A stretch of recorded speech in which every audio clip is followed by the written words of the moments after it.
ये बहुत ही प्यारा सा स्टोरी है। आप लोग स्किप मत करना, पूरे देखना। अच्छी लगे तो शेयर भी कर देना।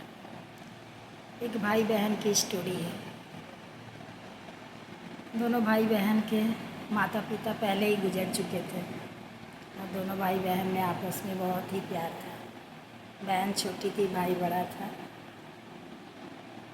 भाई बहुत ही करता था, कभी भी महसूस नहीं होने दिया बाप की कमी।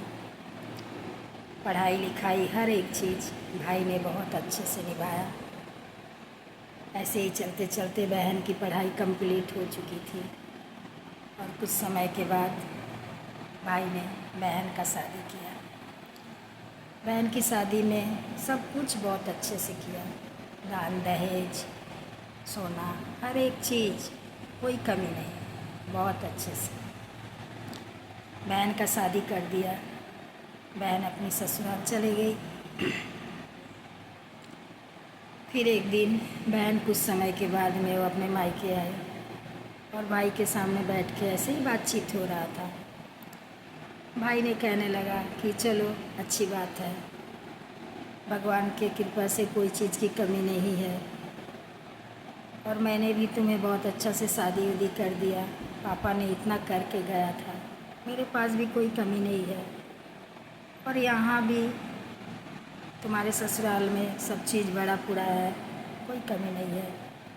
तुम सुखी हो, मैं बहुत ही खुश हूँ। बहन भी मतलब उसके बोलने की तरीके अलग थी, थोड़ा अलग टाइप की बोल रही थी। ऐसे ही बातचीत होते होते फिर बहन ने कहा कि हाँ भैया, कोई कमी तो है नहीं, सब कुछ है।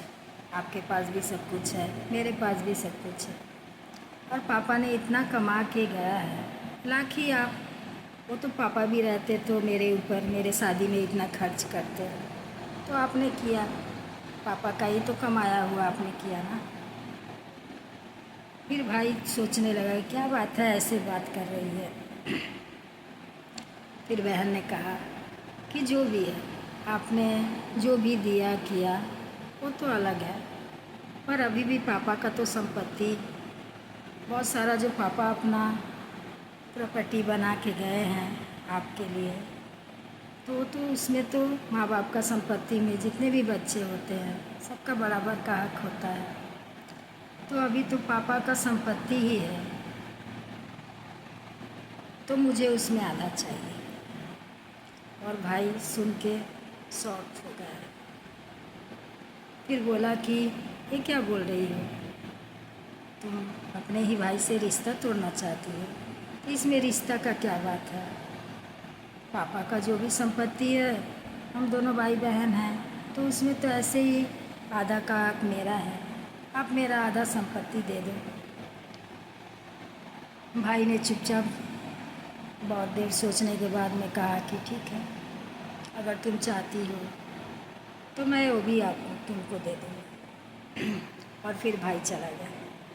पर उसका हस्बैंड जो था वो बहुत ही अच्छा नेक इंसान था, भाई बहन के बीच में इंटरफेयर नहीं किया, क्योंकि वो भाई बहन का बात है। और उसके भाई चले जाने के बाद में उसका पति उसे बहुत डांटा, बोला कि तुम क्या कर रही हो, भैया हर जगह खड़े रहते हैं तुम्हारे लिए, हर त्यौहार में, रक्षाबंधन में इतना महंगा महंगा गिफ्ट तुम्हें देते हैं, शादी में उन्होंने बहुत सारा खर्चा किया, मुझे गाड़ी दिया, तुम्हें भर भर के सोना दिया, हर एक चीज़ तो दिया, अब क्या चाहिए, भगवान का दिया। मेरे यहाँ भी बहुत कुछ है, मैं इतना कमाता हूँ, फिर तुम भैया से रिश्ता तोड़ना चाहती हो। फिर वो एक नहीं सुनी और फिर भैया को भी धमकी दे चुकी थी कि अगर आप नहीं दोगे तो मैं केस कर दूँगा। फिर बहन बोली कि तुम बीच में मत बोलो, जो करना है मैं करूँगा और मैं तो अपना हक का संपत्ति लेके रहूँगा। उसने क्या किया, भैया पे केस कर दिया। केस करने के बाद वो अपना बस दौड़ती रही, जब जब केस का डेट आता था तब तक भाई बहन जाते थे। पर बात यहाँ था कि उसके पापा वो अपना पूरा संपत्ति अपने बेटे के नाम कर गए थे, क्योंकि ये पहले शादी के पहले भी बहुत ही ज़िद्दी थी और हमेशा मतलब उसके पापा जब बीमार थे तो मरने के पहले वो अपना सब कुछ बेटे के नाम से कर दिए। बोले बेटा मैं तुम्हारे नाम से कर दे रहा हूँ क्योंकि तुम्हारी बहन की हरकत सही नहीं है। हो सके कि मेरे न रहने के बाद तुमसे वो अपना हक मांगने जाए, तो मैं इसलिए चाहता हूँ कि मैं तुम्हारे ही नाम से पूरा संपत्ति करके जाऊँ। और उसके पापा अपने बेटे के नाम से ही करके गए थे। केस करने के बाद में भाई की संपत्ति तो ले नहीं पाई, अपने घर की संपत्ति उसमें लगाने लगी। ऐसे ही चलते रहा। हस्बैंड से रोज़ लड़ाई झगड़ा होता था। 40-45 लाख तक वो केस लड़ने में वो पहले ही अपने घर की सारी संपत्ति उसने बर्बाद कर चुकी थी। फिर वो उसके बड़े भाई अपने जीजा जी को बुलाए अपने पास और उन्होंने कहा कि देखो तुम उसे समझाओ, क्योंकि वो कितना भी पैसा संपत्ति लगा दे उसका कुछ नहीं हो सकता है, उसे संपत्ति नहीं मिलेगी क्योंकि पापा ने मेरे ही नाम करके गया था। और करके गया था, कहीं ना कहीं उसकी हरकत ऐसी थी इसीलिए उन्होंने मेरे नाम कर दिया। दामाद ने कहा कि क्या करूं भैया, मेरा तो एक नहीं सुनती है, तो देखो समझा के देखो। फिर वो गया जाने के बाद वो तो पहले ही बहुत कुछ बर्बाद कर दी थी। एक दिन क्या हुआ कि केस लड़ते लड़ते सुनवाई हो गई और बहन हार गई, भाई जीत गया। और फिर आके अपना माथा पीटने लगी घर में। मेरा तो कुछ भी नहीं रहा, इधर की नहीं रही ना उधर की रही, मेरे पैसे भी चले गए, भाई बहन का रिश्ता भी चला गया। ऐसे ही बात करते करते हस्बैंड के साथ उसकी ननद आई और उसकी ननद बड़ी ननद आई तो फिर उन लोगों ने पाँव छुआ और बोलने लगी कि दीदी आप यहाँ कैसे, इतने दिनों के बाद आप आए हो।